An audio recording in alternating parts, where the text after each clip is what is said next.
So I'm past 10 minutes late because I had to go out and try and find the children because they hadn't got home. So been driving around looking for them, but they're both home now. So yeah, that's where I've been. How's your evening been? Evening, Elaine. Nice to see you here this evening. Hope you're well. Colette Writer, Corinne, Nikki Auld. Oh, Jackie. Oh my God, everyone's here. Right. So maybe I should do it at 7:17. So yeah, happy Tuesday. Yeah, happy Tuesday, Corinne. Hope you're having a good day so far. Not over yet. Still got a few hours left of it. So let's live it. Yeah, let's do this. Well, as ever, I've got some questions. If you've got any questions, then you are more than welcome to pop so-called questions. Colette Writer's got a procedure next Wednesday. Oh my God. Good luck, Colette. Good luck. Fingers and toes crossed for you. Hope it all goes well. BSG girl. Yeah, I just got another 1-star review. Found out today. Always a bit of a downer when that happens, but there you go. Apart from that, today's gone well. Actually, it's been a really good day, apart from the 1-star review. Oh, and the case was cancelled. Yeah, actually thinking about it, hadn't gone that well. In hindsight, I thought it would. Yeah, apart from those two things, it's gone really well. Now, how's Amy Summerbonny? I hope what is happening with Amy Summerbonny? God, I hope she's at home and all right. Good, 1 star. They must be mad, Jane. You know what? I got a 1-star review a while ago, and it was from some nutter who obviously, well, it sounds awful that, but I didn't know who they were, and it said like really spurious things like "Don't go there. They're all charlatans" or something. And I thought, what's that all about? Never heard of them. And I said, look, please let us know if you've had a procedure, who you are, and I can sort of live with that a bit. But this one, I know who it is. It's a bit worse, really. A lot of it, though, was operational. Should we say is operational the right word? Sort of admin-y type stuff, or about the hospital and things. So I think this is a problem as you get bigger. You get bigger, you get other people, you're gonna get negativity, and I've got to try and learn with that. To be fair, probably a week before, I got a 5-star review from Lee. Thank you, Lee, if you're out there, which is a legend. But you know what? The 1-star is so much worse than the 5-star is good. In that is the problem. I think that's something I've got to work on. I've got to work on that with my psychotherapist. I think why that is. But yeah, a lot of it was operational about the hospital. It was a hospital that I don't actually work in. It was one of my colleagues' patients, and a lot of it was about the hospital. They had a go at her about not bringing a bra and stuff. And I'm like, well, we never ask patients to bring a bra. And apparently the nurse was horrible to her because she didn't bring her own bra. I'm like, well, what else was there? Anyway. Oh, yeah, the video. They do say you learn from your negatives more than your positives, and I think that is true. And they do say you've got to embrace your negatives, and I am trying to embrace my negatives, and I am trying to embrace it, because one thing was with the other surgeons, because I've got this system where we do virtual consultations, where we do video and phone, I always put the video on and then phone the patient. I have a sort of routine where I do it. They were usually just phoning the patient. They weren't doing the video. So we would say to them, you've got to do the video. And on this occasion, the guy had put the video on but hadn't phoned the patient, and the patient's like, I didn't get a phone call, and I've got a phone log to say that I didn't get a phone call, and they were and for some reason he just sat there on the video waiting for the video and didn't phone and so therefore we can learn and reflect and say, look guys, we've got to do the video and the phone. We've got to phone them and video, and we can improve our systems. So that is the point. You've got to take positives away from it. So that's probably the only point. Oh, and that we're not working with that hospital anymore, which those are the positives, I guess. Yeah. Anyway, God, there's loads of people here. Do you know what? I thought there wouldn't be many people here. I hope. Yeah. So anyway, lots of other good reviews out there. So we won't dwell on that. Let's not dwell. Let's move on. I thought I'd. Is it me or is there not normally that many people? So Jane, good evening. Oh yeah, we've got that one. JJ, Amy, how are you? I need to know. I need proof of life, Amy. Proof of life. Mrs. G, how much is extended tummy tuck muscle repair lipo breast lift? Oh my God, Mrs. G, I'll answer that question. But I can see Amy said something. Who's given you 1 star? I need 10 stars. Thank you for everything. I'm home safe and feeling good. Thank you on all the team for everything. Thank you, Amy. Amy, that's all I need to know. You're home safe. That's all. I can rest easy, and I think I can talk for myself and Lorena that we can both rest easy. Lorena, we can rest easy because Amy is home safe. So that's the most important thing because we're worried about you, Amy. So that's good to know. Mrs. G, on YouTube, no less, guys. That is the sort of reach this guy's got. He's on YouTube now. Okay, he's a YouTuber. I say now. I've been on YouTube for ages, but this thing goes on YouTube. I didn't think many people watch on YouTube, to be honest, but Mrs. G does. Right. So if I'm going to pick that apart, Mrs. G, how much is an extended tummy tuck? Extended. I'm going to pick you up on that, Mrs. G. What do you mean by an extended tummy tuck?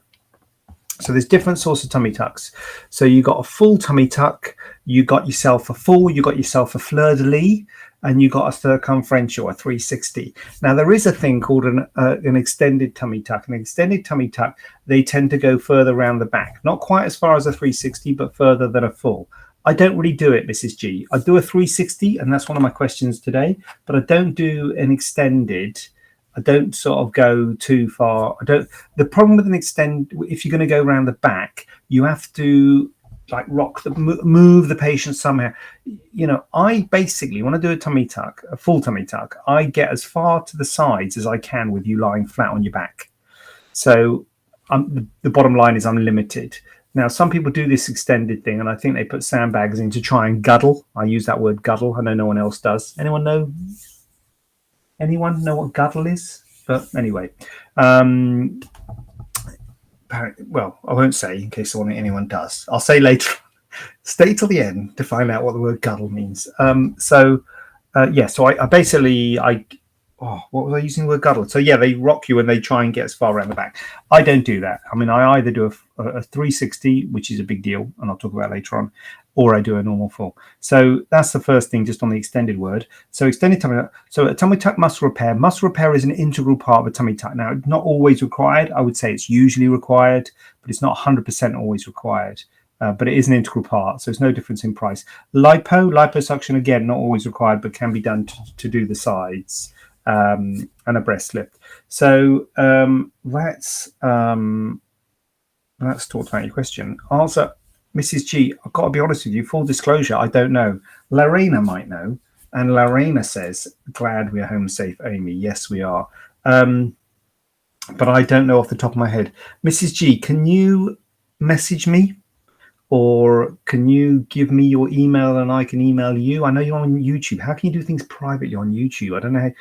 Mrs. G, if you go to Facebook or if you email info@staianoplasticsurgery.co.uk, bit of a mouthful, I know that, but that's what it is.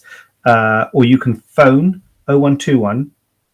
I should have a banner for that, shouldn't I? 0121 454 3680. If you give us a phone or if you email us or if you let us know your email address, if you don't mind putting it on YouTube, you might not be comfortable putting it on YouTube, but certainly on Facebook, you can do direct messaging, can't you? Private messaging. Or Instagram, I think you can do that sort of stuff. So if you let us know, we'll give you a price for a tummy tuck and liposuction and what was the other thing? Breast lift. I have hip to hip. I have the apron flap. Lol. Yeah. So hip to. So you're absolutely right. So the extended /360 does do better to the sides. So a full is limited what it does to the sides. For me, the extended doesn't do as much. You know, it's still going to peter out of the sides.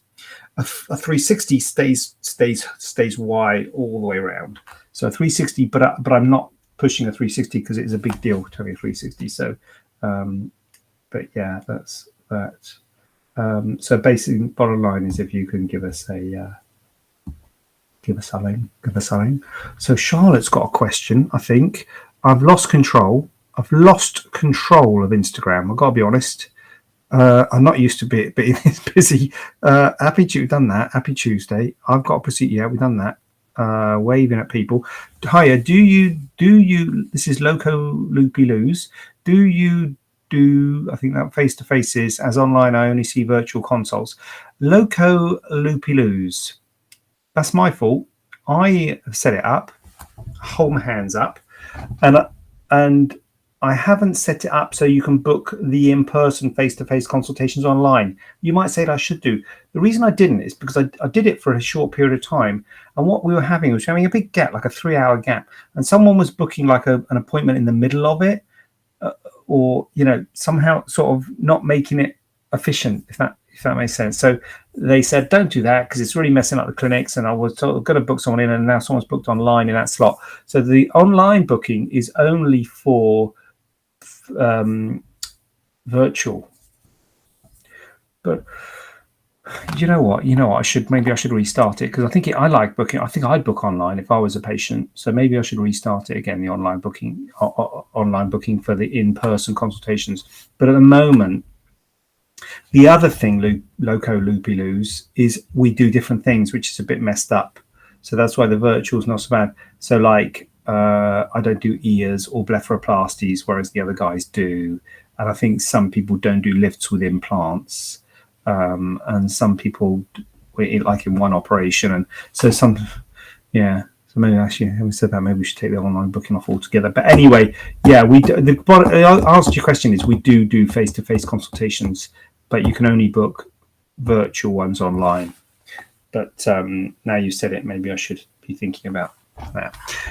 Colette Reiter, curious, what is the scarring like for areola reduction? So Colette Reiter, it goes all the way around the areola, so it's a circumareolar scar. But the thing to be aware about with an areola reduction is a circumareolar scar in itself usually settles very well. So when we just make it, because it's on the interface between the pigment of the areola and the normal skin. So if you're making a circumareolar scar, if you're not cutting any skin out when you make a scar around the areola, so the classic example would be when you're doing if you're doing breast implants and putting them through an areolar incision, or the other way we do it is with gynecomastia, where we make an areolar incision. That scar heals beautifully, so much so that it's actually really hard to see it. The difference when you're doing areolar reduction is what you're doing is you're actually taking a donut of skin away. You're taking a donut of the excess areola away, and so you're stitching a big circle to a small circle. So actually the scar's quite puckered. And that's something you have to be familiar with and aware of before you get into this, because it often doesn't look very neat. And you might think, oh, they haven't stitched that very well. It's all rucked up. But that's because a big circle's gone to a small circle. So it does look very rucked up and a bit not very good. If that's good English, I don't know, but that's all you're getting. And a bit untidy. That would have been a better way of putting it. To start with, though those rucks do settle, but it is a bit rucked up to start with. But you end up with a scar around your areola and a bit red and obvious, and then it settles over time. Loki Loopy Loos. Hey again, do you do face-to-face consults? Oh yeah, we've done that. Amanda, Megan is here. Good to see you, Megan. Hi, Megan. I've got some waving to do here. Great to hear your input on 360. You seem quite against 360 lower. Why is that? I've been recommended for 360, but I'm not against it, Loki Loopy Loos. I'm not against it. Two things. First of all, I don't underestimate the complication, the potential for complications. It's got a high potential for complications. And so I am trying to be realistic about it. The other thing is, I've got to be honest with you, it is a difficult operation and it's a big deal. And you rotate someone during surgery and they're intubated while you're rotating them. So it's quite an ordeal to do, and so I'm not, I feel bad that you're saying I'm against it, but I'm just trying to be realistic about it. I think a lot of people think they need it more than people who need it. It's a bit like mini tummy tuck. A lot of people think they need it, but when you realize the reality of it, it's actually not a extensive contouring of the abdomen. Then they realize they might be a candidate for a full tummy tuck. And similarly, people who think they need a 360 might be able to have a normal tummy tuck, or with a bit of liposuction to the sides. which is a compromise. It's not as good as a 360, but the compromise might be worth it because the scarring is less, the risks are less, the complications are less. Because if you get a complication, obviously that's a problem, and it's got quite a high complication rate with a 360. So I'm trying not to be negative about it, but it's just my personal view is I think it is a big deal. The Barps is in town. Assets here. God, we got the great and the good here. I tell you what, this Q&A has just gone mental, hasn't it? I mean, this is the sort of publicity we need. JJ, have you done many surgeries this week? Well, it's Tuesday, last time I look, and I've done 3. And that is many, I would say. Yeah, I've done many. I've done 3. Did 2 yesterday and one today, which is quite a lot for me, to be honest with you.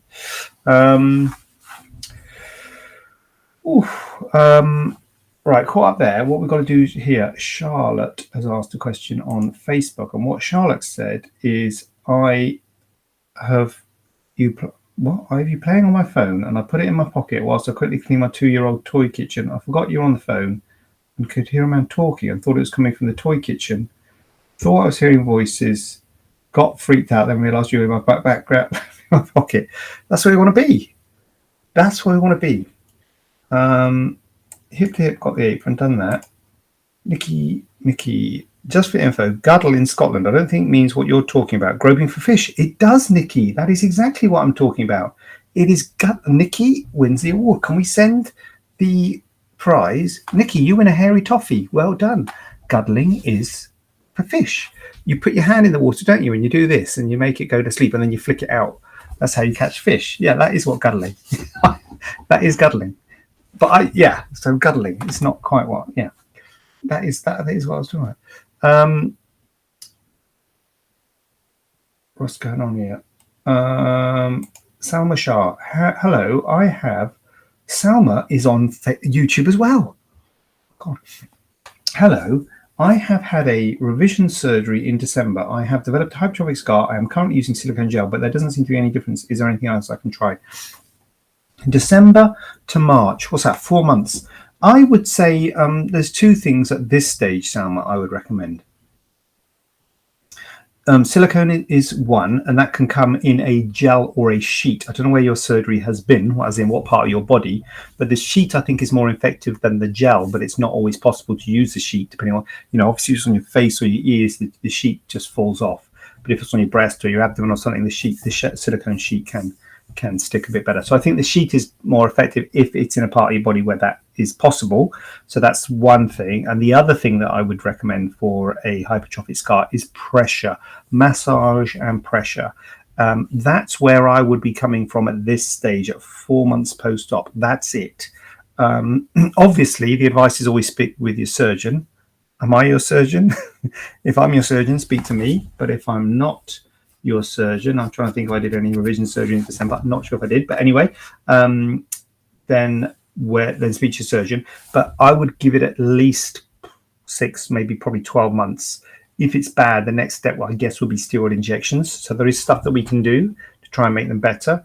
But at the moment, I would be either going for silicone or massage, one or the other. You can't really do both. So if you're using the silicone gel or the silicone sheets, you can't really massage and moisturize. So if you find that the silicone gel and sheets aren't really working, try just giving it a bit of massage, moisturize, depending on what part of the body, whether that's possible. And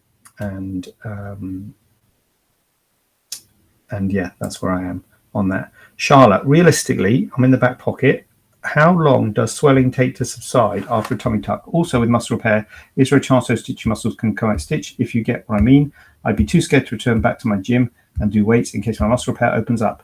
So swelling question first, I would say things start to subside about 3 months, Charlotte. Realistically, it does take a good while for things to start to subside. And they fully subside. It takes about 6, 12, even 18 months for them to really properly subside. So it does take a while for everything to subside, Charlotte. So you have got to go a bit easy, especially if you're a person who does the gym a lot. So is there a chance those stitches can become unstitched? Yes, Charlotte. It's extremely rare, but it's definitely possible. They're very heavy, very strong stitch that you use for that muscle repair. So it's pretty robust, but I guess the knot could fail. And so that there is on paper a risk of it, but in reality not that huge a risk. But so I would leave it personally, ask people to leave it at least a month, probably 6 weeks before they start doing stuff. So it's probably going to be a good 2 months before you're doing any significant sort of weights and stuff like that. You need to start slow. It is quite a big deal to have a tummy tuck with muscle repair. Woohoo, says Nikki. Woohoo yourself. What we got? What were they, JJ? What were the surgeries? So I did a brachioplasty, which is an arm reduction with an augmentation mastopexy and some liposuction. That was one surgery. Then I did a tummy tuck, quite a big one, 4.1 kilos, I think. So that was a big tummy tuck. So that was Monday, and then breast reduction today. So that's the 3 surgeries I've done this week. Loco Loopy-loos. Am I able to send photos to you before I come for a consult to see what you recommend? Of course you can, Loco Loopy-loos. And you can do it. Can you do it on it? Yeah, you can do it on Instagram. You can message it, message the photo. You can email the photo. You can, well, those are probably the 2 main ones. Yeah, message them on email. But yeah, you definitely can. Whatever it is, by all means, send a photo. And if I can give an opinion on the photo, I will. No problem with that. Amazing. Yeah, thank you. So what's we got? Right, would mitral valve prolapse and palpitations affect my surgery for breast enlargement? And do you offer local anaesthetic, please? So, answer to that, maybe. When we have problems with other systems, so in this case the heart, we would liaise with your heart doctors. And if you are seeing your heart doctor, or if you have got a line of communication with your heart doctor, I would ask your heart doctor. I would say, I'm thinking of having a breast enlargement. What do you think? But we would write to your heart doctor and say, look, we think you're doing this. Would that be okay? The first thing I'm thinking, are you on any medication? Are you on any sort of blood thinners or anything like that, which might affect the surgery? But there's always things we can do to work around that, but we need to know about it. And the second thing, the main thing I would guess, well, it's an anaesthetist really that needs to be okay with this, and we can speak to the anaesthetist about it. But the main thing is, what is your tolerance, exercise tolerance like? If you're leading a normal life and able to exercise, etc., that would bode well for you. But if you are, having collapse and having problems, then we'd be thinking, oh, hold on a minute, maybe we don't want to do this. Do you offer local anaesthetic? Yes, you do. Yes, we do. Yes, ma'am, we do. Now, in terms of something like a breast augmentation or a breast enlargement, you wouldn't tend to do that under pure local anaesthetic. You would do that on local anaesthetic with sedation, so-called twilight anaesthetic. So that would be possible to do breast enlargement under twilight anaesthetic. I'm not sure if that would have an effect on your mitral valve prolapse and palpitations, because some could argue that it's sort of more stressful having it with the local sedation. So you have to be on side with the local sedation. If you are on side, it's a great thing to do, and your recovery is often better than with a GA. But if you're not on side and if you're anxious about it, it might actually make your heart worse. But it's something we could definitely talk to the anaesthetist about.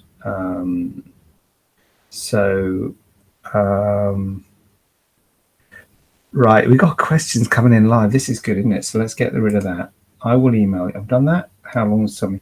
Woohoo. What's your biggest muscle repair you ever repaired? Mine was 15. Wow. Yeah. 15 is big. I don't know, Nikki. I measured one the other day because it was big and it was 11. But I don't normally measure it. But 15's big. If I did yours was the biggest. If I didn't do yours, then I think yours is bigger than mine. I don't know if I've done a 15. 15's big, isn't it? What's 15? Let's have a look. What's 15? That's pretty serious. Yeah, well done, Nikki. Well done. You're right. You are right up there, Nikki. You are right up there. Sarah's just sent a photo to me. Awesome. I haven't actually got my Facebook open. It sounds weird. I'm doing this on a sort of different thing that links with Facebook, because it does it on Facebook and YouTube. And I think if I had my Facebook open, I'd be echoing myself. So I'll have a look at that after, if that's all right, Sarah. I've been advised I'll be left with a bulge / lump above my new belly button. Any idea why? For a tummy tuck, is it, Sarah? No, not really. I'll have a look at your photos. Wicked Mistress. Oh, blimey. Wicked Mistress is here. Hello, Wicked Mistress.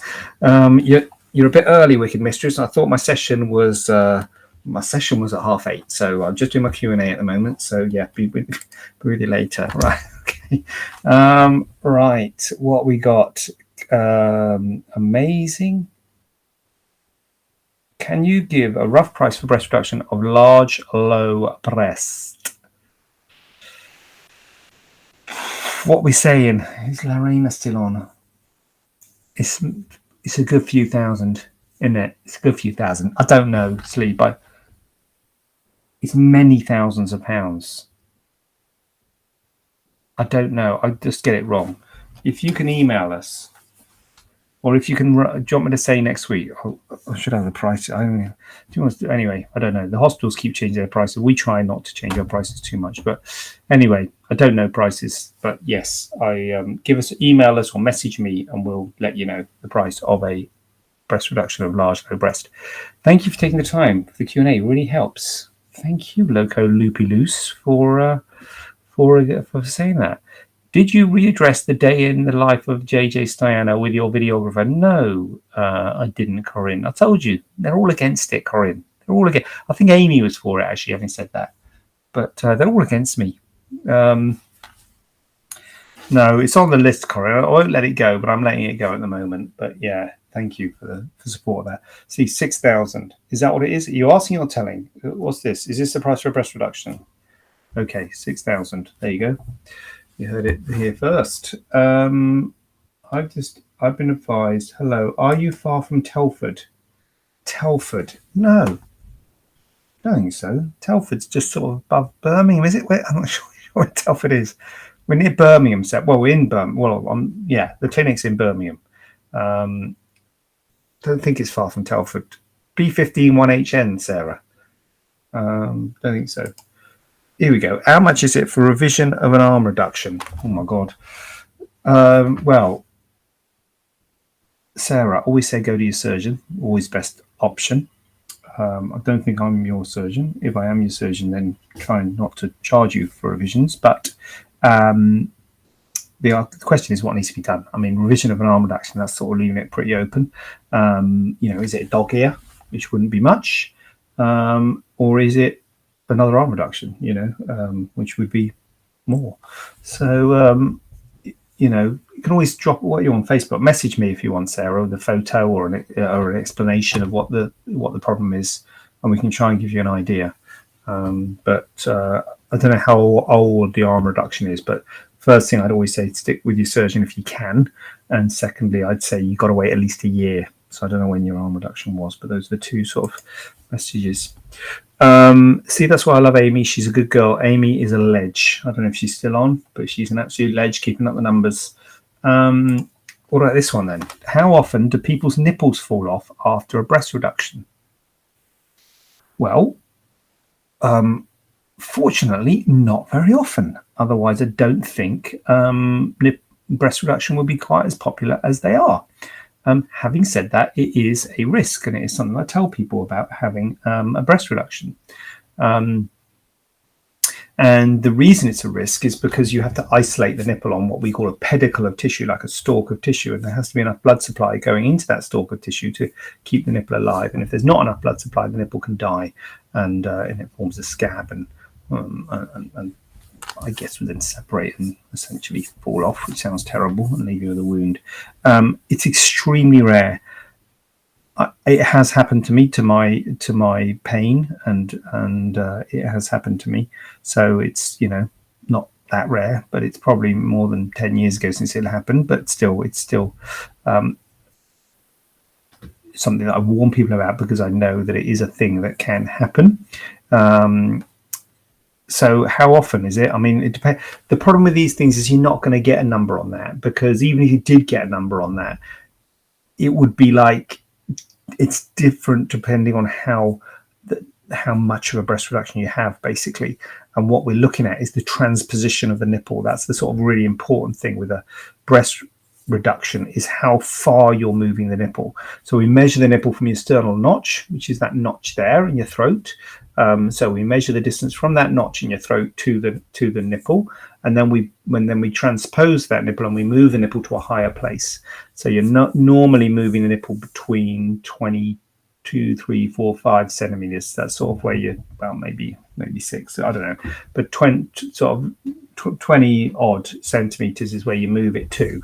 So if your nipple to sternal notch distance is sort of still within the 20s, if it's sort of 5, 6 centimeters, 7, 8 centimeters, your risk is lower. Once you get up to 10, 15 centimeters, so once you get up to 30, 35 plus, if your nipple is 30, am I just rambling a bit here now? I'm not sure if I'm losing. I'm not sure if I'm losing the audience now.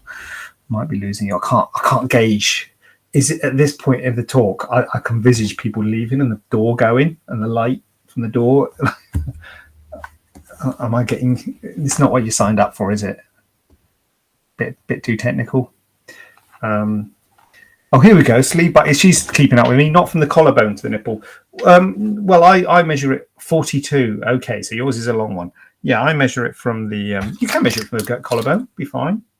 The only thing about the collarbone is you've got to say which part of the collarbone. So when we draw it, we do mid-clavicular point, middle part of the collarbone, which is usually about 7.5 centimeters from the sternal notch, because the collarbone is usually about 15 centimeters long. So I usually drop a line down from there. I really am getting, but I measure it from the same point, from that point there. But anyway, if you're 42 from either point, you've got quite a long nipple to sternal notch distance there, Sleeve by Dr. Ergin Aslan. So that would put you at a higher risk. So that will be quite a big breast reduction. And that will put you at a higher risk of having nipple necrosis, nipple loss, nipple falling off, whatever you want to call it. And so that's why you're never going to get a number, because if you take everybody who's got a nipple to sternal notch distance over 40, the risk of nipple necrosis is going to be much higher than if you take all comers, because some people have a nipple to sternal notch movement of about 5, 6 centimeters, which obviously the risk is a lot lower for those people. So it is hard to give an absolute number just like this to say what's the risk of nipple loss with a breast reduction, because it's extremely rare and extremely low. But you would be more worried about it for people with a longer nipple to sternal notch distance. And when you're getting down to 42, Sleeve by Dr. Ergin Aslan, you'd be looking then potentially at a free nipple graft, where you actually take the nipple off and put it back on again, which is, I think, how a lot of people think all breast reductions are done, but they're not. It's actually quite rare to do that. But if you've got a very low nipple and you think, look, that nipple is not going to survive, or at least that pedicle is going to be really big and it's going to be really dubious blood supply, you could do what's called a free nipple graft procedure, where you take the nipple off and then you put it on as a skin graft, basically. It doesn't have sensation, or at least it doesn't have normal sensation, and then the nipple often lacks projection, but you're more likely to have a nipple basically than if you try and keep it on a pedicle. So that's something which would need to be discussed at surgery, not a surgery, a consultation. Loco, 100% flu should do the day in the life. I love watching surgeries and procedure consultants. Thank you, Loki Lose. So do I think that, but thank you. Yeah, so you got a high risk there, Sleeved by, if you don't want me calling you Sleeved by. So yeah, what we got here? How much is it revision of arm reduction? Did I do that? How much is an arm reduction, Nikki? I don't know prices. I don't know prices. I don't do prices. What was the last time someone asked me about how much is what? I'm going to say several £1,000s for that as well. I can't remember what the other op was they asked me that. Was it a breast reduction? Good few. It's a good few bags of sand. It is, Nikki. It is a good few. Yeah.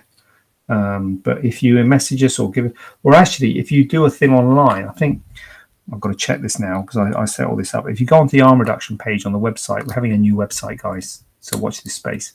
And there'll be a thing saying, there should be a thing saying request a price. You click that button, put your email in, and it should automatically send you an email with a price on it.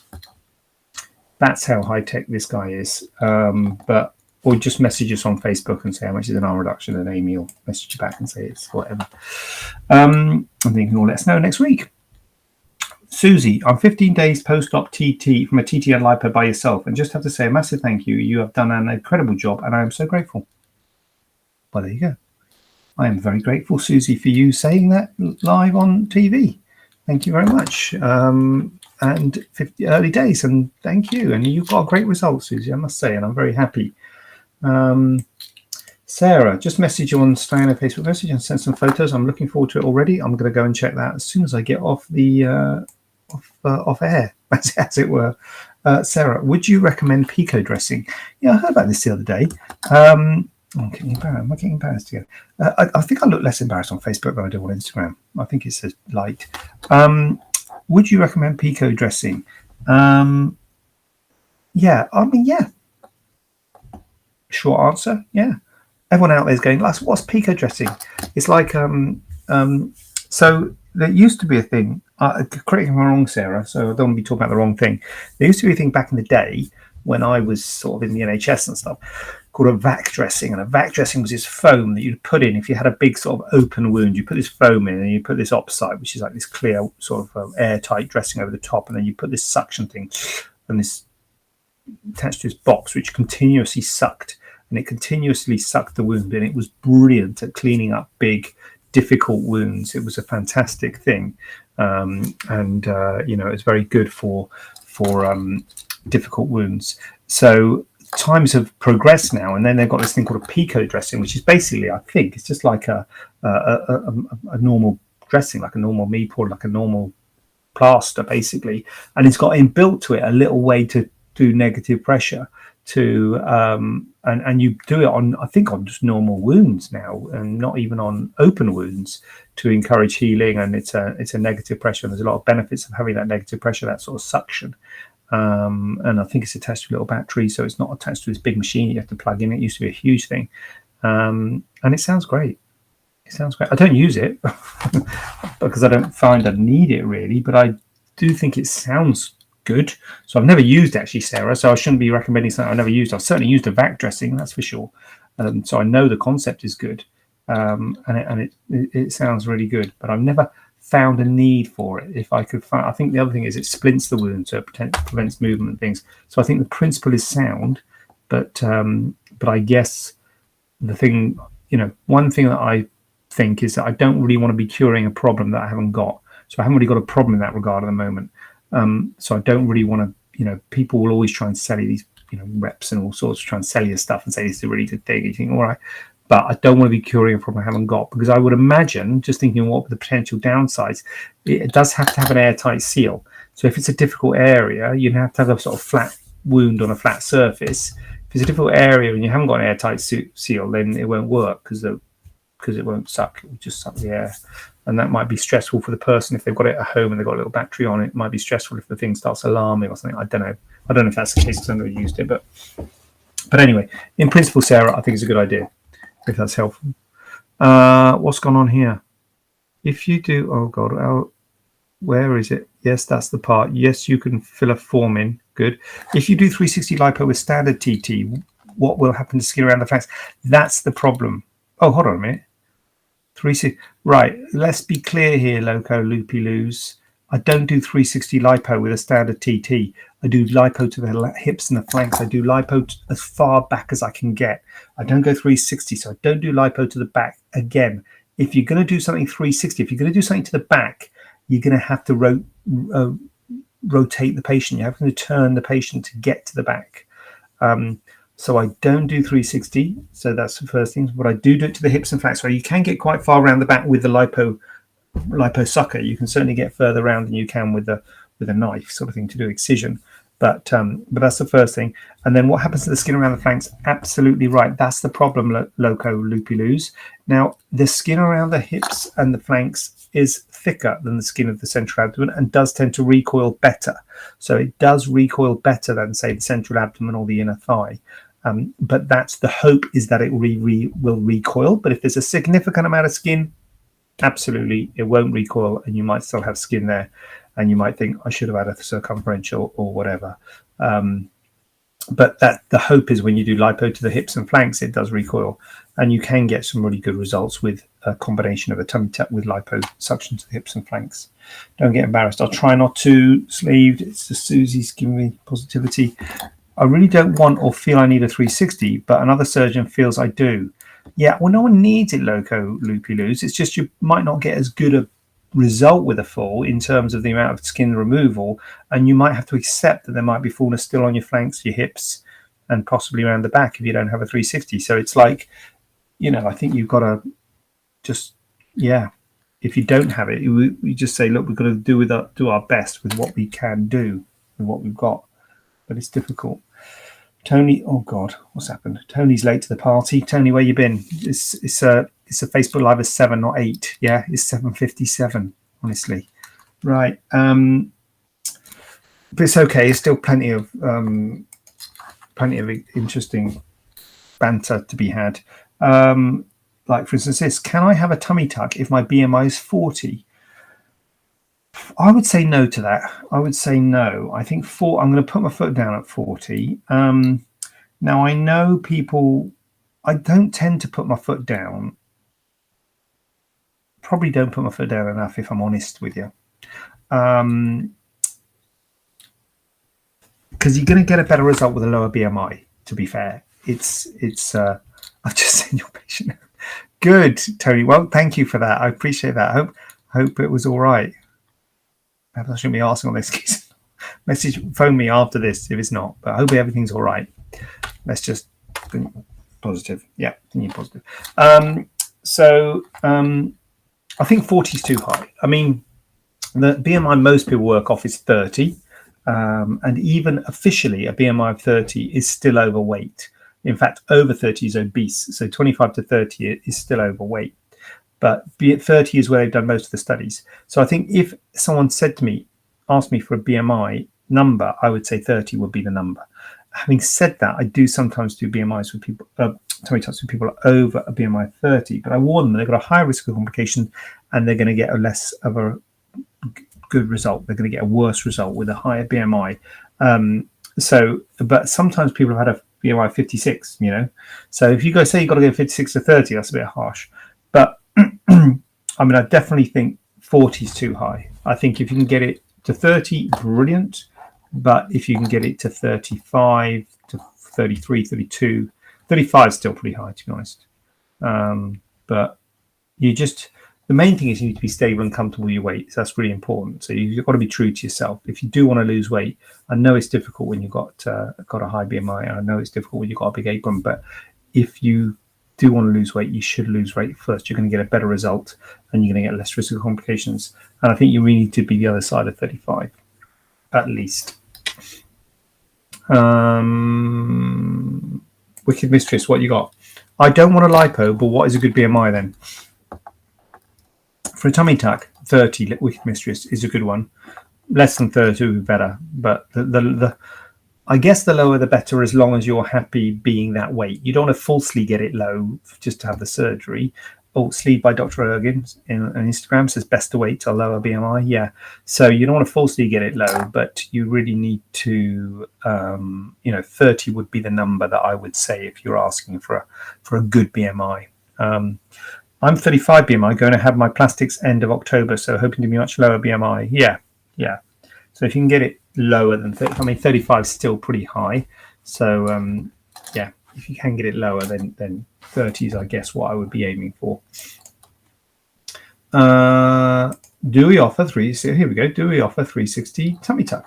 So yeah, we do offer 360 tummy tuck, and it's a great operation for tightening those sides. But as I say, it's the main thing for me is the sides.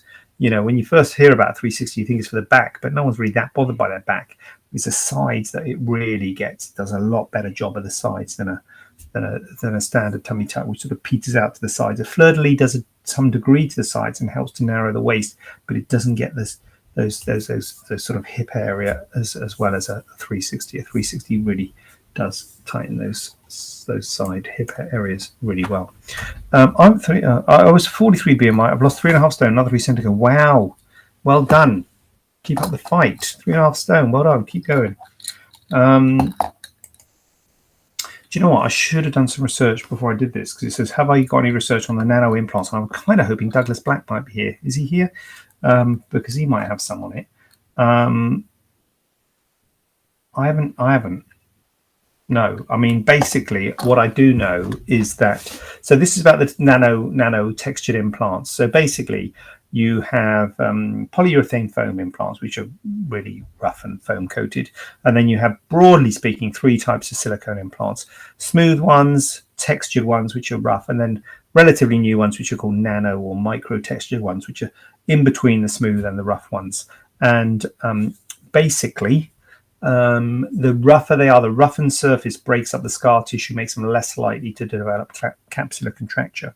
So that's why the roughened surface ones were the main ones we used until relatively recently, because they were less likely to go hard. Relatively recently, ALCL has come out, which is a type of cancer associated with implants, and they found it doesn't really occur with the smooth ones. So the smooth ones are back now, but they are more likely to go hard. So they develop nano textured or micro textured ones, which have got a bit slightly roughened surface. Officially, they are classified as smooth implants because the roughness isn't enough to classify them as textured implants. And that is said to break up the scar tissue a bit and less likely to go hard than a purely smooth one. And so it just sits between a smooth and a textured.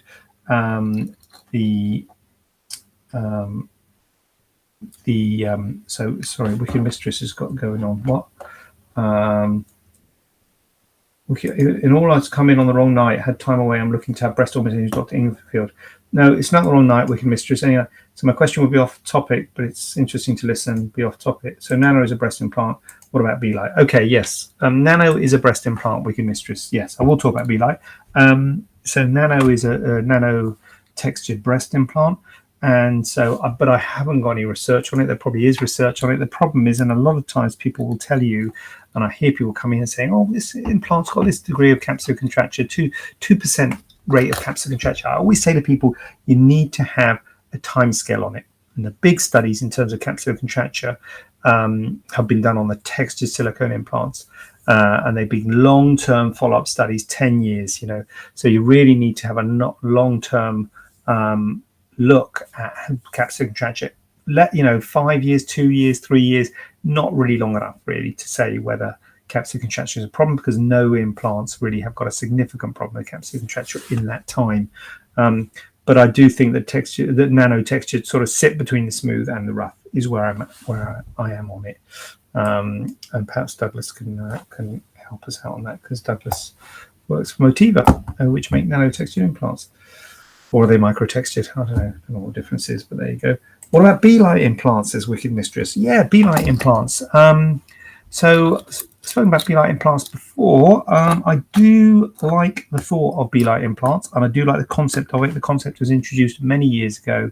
And I remember when they first talked about this concept, I thought it was a good concept, having an implant that is lighter than a standard silicone implant. My own experience of B-Light implants has not been great, I'll be honest with you. But this is one man. Okay, so I'm not trying to say there's a problem with B-Light implants. It's just that I've had a bad experience with them. And the problem where you find often with surgeons, they have something happens or something, they get a problem and then they say, oh, I'm not doing that again, sort of thing. And it's not really based on science. And it's a bit like that with me, to be honest with you, Wicked Mistress. I had a set of B-Light implants which flipped front to back, which is very rare. It's a very rare problem, and it might be nothing to do with the B-Light implants, but I'm just a bit emotionally scarred by it all. And so that's how I feel about that then, particularly just because I had a problem with them. But if you're asking in general terms, I think the concept is sound. I spoke to the company who makes them, spoke to other people. I don't think it's a problem with the implant. I don't think it's necessarily something that's out there with the implant, so it's probably fine to use them. They are talking about making one that covered in polyurethane foam. They've been talking about that for a while, because Polytech now make B-Light implants, which also make polyurethane implants. So I think that might be a good thing. A polyurethane foam coated B-Light implant is going to be much less likely to flip. So I might change my mind if that comes out. But at the moment, I'm a bit like, ooh. They're also quite expensive. Are they smooth? No, they're textured. They're textured implants. Textured silicone implants. So a smooth silicone implant is more likely to flip, but a smooth silicone implant doesn't really have a structure to it, so it doesn't sort of matter if it flips really, because it doesn't really integrate. But a B-Light has got more of a structure to it, so if it flips, you can sort of feel it flipping front to back, so it's not very nice. Yeah. So yeah, Wicked Mistress, you can ask me breast implant questions, no problem at all. Good luck with your surgery. Now, what's going on here? Mama Lawn has asked for me to join her, but I don't know. I'm just going to ignore. I tend to ignore those things because I'm assuming people have misclicked it. Would you perform abdominoplasty on someone with really controlled Addisons? Did we have Addisons the other day? I tell you what, Mama Lawn, it's an anaesthetist thing. Yes, I did. I did, didn't I? I don't know if it was a tummy tuck. I remember doing something, the steroid, and they do stuff with the steroids. They stop it and then double dose it or something. But yeah, the anaesthetist. So I think the answer to that is, in principle, yes. We'd have to talk to the anaesthetist, make sure the anaesthetist is fine with it. And also, if you have got an endocrinologist who's looking after your Addisons, we'd have to make sure they're fine with it. But if it's well controlled, then yes. I think if you're on steroids, we have to do things with it. And if you are on steroids and can't stop the steroids because of your Addisons, we would have to say to you, you're going to have a higher risk of infection. And you might have to accept that if you can't stop the steroids. But yes, in principle, that is fine, but we have to talk to the anaesthetist. My weight BMI fluctuates due to underactive thyroid. Would you still operate if I was highly weight fluctuate on the day, say 13 stones, BMI 30? This is my high end. No, I think that would be fine, but it is a bit of a worry if your weight is fluctuating a lot, loopy-loos, because that's going to stretch the skin. And when we do the surgery, I'm assuming we're talking about tummy tuck now. Are we talking about tummy tuck? But when we do the surgery, we're tightening the skin. And if you continuously stretching the skin, you're going to loosen it again, and it can sag again. To be honest, it doesn't matter what we're talking about, if we're talking about breast lift or whatever. So you don't really, weight fluctuations is not good. It's going to stretch the skin that's left behind. It's not going to protect you by having a surgery. It's not going to be like, oh, brilliant, my breasts are looking great or my tummy's looking great. If you continue to put on and lose weight, you might continue to stretch the skin and cause problems. So that's the only thing that I worry about. But we wouldn't cancel you on the day if you were at a high end, but it wouldn't be great to do it.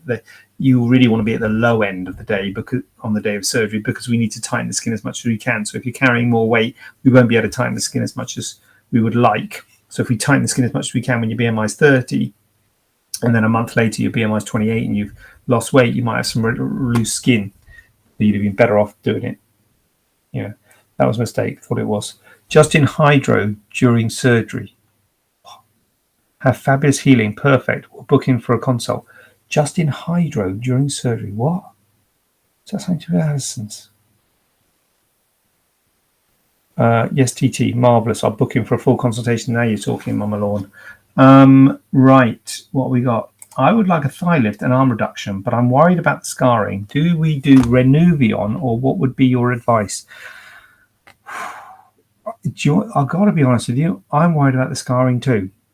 It is a worry. The scarring of both thigh lift and arm lift is a worry. And if you look at body contouring surgery, you'll find that breast lift, facelift, tummy tuck are very popular.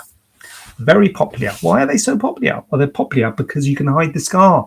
All of them, once you've done it, you can hide the scar. Facelifts hidden here. Breast lifts hidden in the bra. Tummy tucks hidden in your underwear. The arm lift and the thigh lift, it's a bit more of an obvious scar, at least the way I do it. So the arm lift, I make a big scar down there, and the thigh lift, I essentially do the same, but down the inner thigh, a big long scar, and it's quite an obvious scar. And so you're having a surgery done for a cosmetic reason.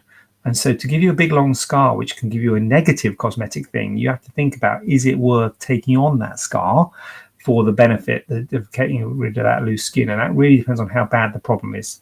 So the thing about all this surgery is always the risks versus the benefits. And the risks, it's not really a risk, it's a definite, you can have the scar, but I suppose the risk of an unsightly scar is higher with an arm and a thigh lift than it is with a tummy tuck or a breast reduction or a facelift, because you can't hide the scar quite so well.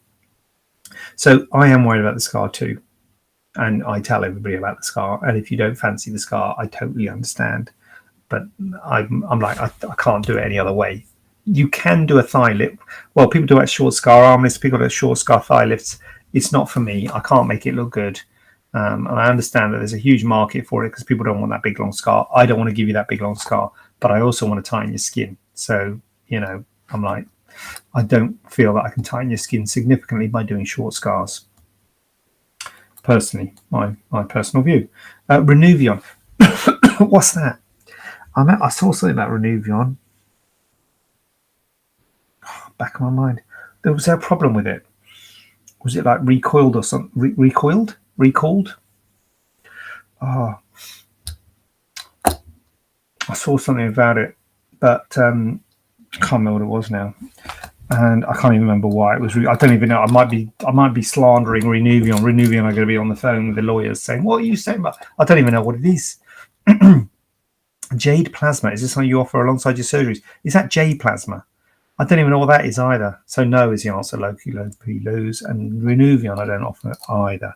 And I'm trying desperately to. I should have done. This is a question I had before. I should have done some research. But I don't offer any of this stuff, and I think there was a problem with one of them. But no, simply because for me, scarring, if it's something that's supposed to help scarring, for me, scarring is time is the main thing. And actually, in time, the scars often settle pretty well. Now, if there is a problem with the scars, there is stuff we can do. And certainly, if the scar's quite red, laser can help with the redness of the scar. But it's extremely rare to need that. Most scars are red to start off with, and then they fade on their own. So I don't use anything like Renuvion or J plasma. Here we go. This is a long one. I had a prominent ear correction with the Merck stitch method in Germany. This was around 2 years ago. One of the knots has risen to the surface and the excess thread is sticking out the back of my ear. It's been like this for almost 2 years. It was recommended I speak to you to get a quote for making a small incision, sink the thread and close up. Yeah. Now this surgeon, apparently this surgeon has contacted the surgeon in Germany and says get someone local to do it. Personally, I wouldn't do. Well, I don't do ears, so I wouldn't be doing it anyway. But just in principle, I'll talk about this because the other guys in the clinic do ears. I wouldn't do that, and I'd be worried about burying a suture that had become exposed because that is potentially contaminated and it could develop an abscess. So that would worry me. So it's been exposed for 2 years. I would be thinking about taking the stitch out. Although one of the problems with using the stitch method for prominent ear correction is that the stitches are holding the repair. So if you take the stitch out, obviously the problem can recur. So this doesn't sound like an easy thing. I think they've contacted their surgeon who said, oh, it's really easy. Just get them to open up the skin, bury the stitch and close up the skin again. I'm like, don't fancy that. And I would probably say to you should go back to your surgeon and get it sorted, because I wouldn't really want to take that on. Because if you get an infection around the cartilage, it can be a problem. And traditionally speaking, if something's exposed, if something starts spitting out, I would say you need to trim those knots and potentially remove that stitch, which then obviously could give you a problem in terms of the shape of your ear. I don't know whether 2 years will be enough for it to be scarred down, but that would worry me. That is the problem with the stitch technique. If you get a problem with the stitches and you have to take the stitches out, they can recur. So I understand that a lot of people use the stitch technique as opposed to the anterior scoring technique, where the cartilage is reshaped, because the complications can be quite high with the anterior scoring. But when you get this complication, it can be a bit of a problem with that permanent stitch that is used. So I don't fancy that one myself. And I would say that you need to go back to your surgeon, who's obviously very experienced with this, and hopefully sounds like they're very experienced with this problem, so may well be able to sort it out for you nice and easily. But for me, I would be a little bit concerned about that.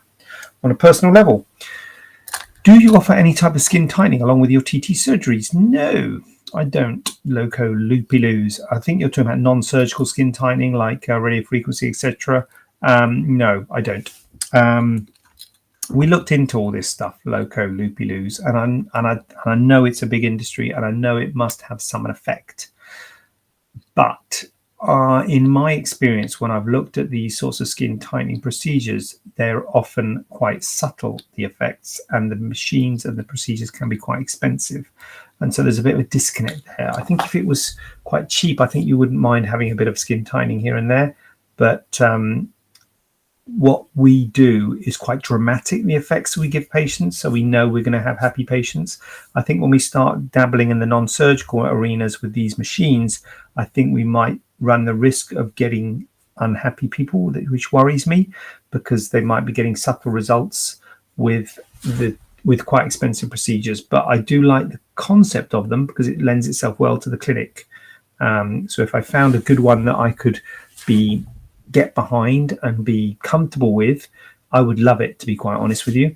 But at the moment, I'm not 100% on these machines. I've got to be honest, I'm not an expert in them. I don't have a non-surgical practice at all, really. I don't do anything non-surgical, which I know is probably not very business savvy. I know that the non-surgical is a big deal, and I know that probably a lot of patients would, have it when they have a tummy tuck or something, have a bit of adjunct to it, to have a bit of this or that.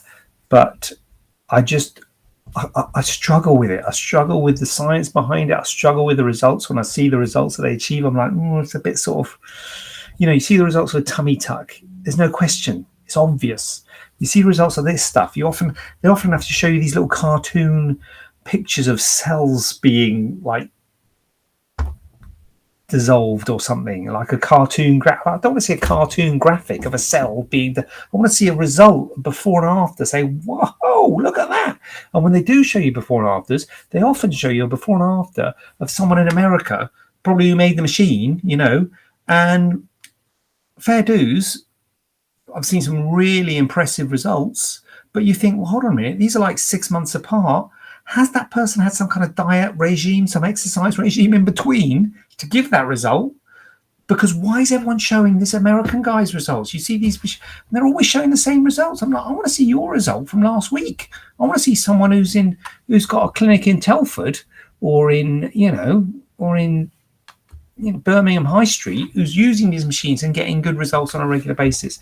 And I think that's the problem. It's the consistency and the predictability of the results. So you can probably tell I'm not I might one day go on one of these machines and be saying, I've got this great machine, it's fantastic, having sort of been but I'm reticent about it. I want to get behind them. I'd love to have the concept of it. If I have someone there, people could come and have it regularly, and we say, come and have an open day and have a look at this machine and all that.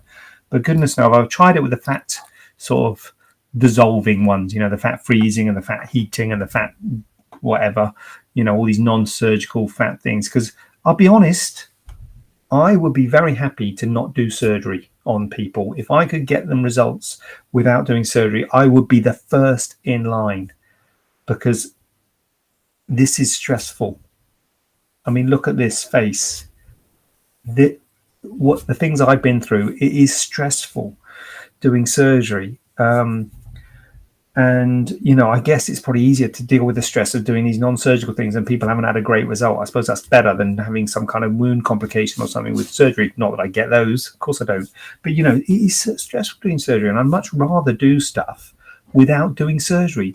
If I could do some kind of thing on the radio frequency laser thing, and freezing or cooling or whatever, God, I'd be first in line. But I worry about them, and I can't 100% get behind any at this point in time. Watch this space, because I might change my tune and then I'll have to go back and delete all these videos and pretend I never said it. All right, so don't record me, all right, because I might next week be saying, hey guys, I got this Renuvion plasma machine and it is absolutely awesome, and you got to get behind it because it fires laser beams at your skin and it makes you look fantastic. So at the moment I haven't got one, and I'm not sure about them, as you can probably tell. But maybe one day I'll be on an island in the Bahamas and I'll have my team at the clinic. I'll be having my pina colada and they'll be doing all the machines, and I'll be like, oh yeah, I used to do surgery. What a mug. But yeah, at the moment I'm still the mug doing the surgery. Oh God, they're coming for me. Right, what's going on? So that's my answer to skin tightening. I love your honesty. Thank you. Keep us posted. You're a surgeon. Why would you need to offer non-surgical? Should you get a better result from operating? I do think there are surgeons who use both, to be fair, and I think they are probably better than me. Or at least I think patients like the thought of it. I think I said to you, I've got this thing that does this thing. You'd like that. The problem is when it doesn't do much. But maybe if you sort of, I don't know. I think when you've got your own clinic, I think it would be good, wouldn't it? It would be good to have it. I struggle with this because I do think it'd be good to have one. We've got space, we've got a nice clinic, one our place, we've got great people there. Vicky would love it. Vicky would love it. If I said to Vicky, look, Vicky, I want you to do this thing with, but anyway, yeah. You're so right. Don't buy into fads. I'm not saying they're fat. I've got to be careful. I don't know who's on this. I don't know. Is this some person from one of these machines on this who's going to start saying they're seeing this guy? I'm not having. I don't saying I'm not. They must work because it's a huge industry. It's just I find in my experience the results can be subtle and they're expensive. That's what I'm saying. The results can be subtle and they're expensive. That's where I am on it. So I'm like, that worries me. And this is what last word to Corinne. Not possible. You are the best. Did you hear that, guys? I wish I could flash that on the screen. This guy, simply the best. Yeah, you heard it from Corinne. Corinne knows what she's on about. Right. So, God willing, I'll be back next week, Tuesday. Will I? Yes, I will. Yes, I believe I will. There's no reason to not do that. So I will be on next week. Lifeguard Sarah just joined. Well done, Lifeguard Sarah. Listen, girl, you're going to have to look at the replay because I'm checking out. Look at that. Jackie's still here. Jackie, why? Jackie, go. You don't have to do the beginning and the end. You thank you, Loco Loopy Loos. Fantastic live as always. Time for a couple of... Don't talk to me about Turkish Delight. Corinne, don't talk to me about Turkish Delight. But... Cuppa, definitely. I would like to watch Auntie's road trip, but they're telling me that Bake Off's back on, apparently. So they're going to commandeer the TV, and I'm going to have to watch Bake Off probably. But, you know, we have got another TV in the other room, but I can't make it work. So if anyone knows about aerials, I don't know how I don't know what's... It used to work, but... I talk about off topic. That's off topic, isn't it? So yeah, but anyway, enough of my problems. Wicked Mistress, thanks. Have a nice evening. Have a good evening yourself. Lovely to have you here, Wicked Mistress, and good luck with everything. If you need anything from me, I'll be messaging me on YouTube or whatever you want, and I'll be back next Tuesday at 7:00. Yoga compression garments. Love this live. And yoga compression garments hasn't. I hope you haven't got a machine, have you? I've sent a message via Facebook. Lifeguard Sarah, brilliant. Lifeguard Sarah, I will go and look at it. There's loads of heart. I don't know what's going on. That's not, but anyway, I'm loving it. Thank you. Brilliant. Thank you very much. And I'm going to check out because it's all too much now. I'm checking out. Right. Take it easy.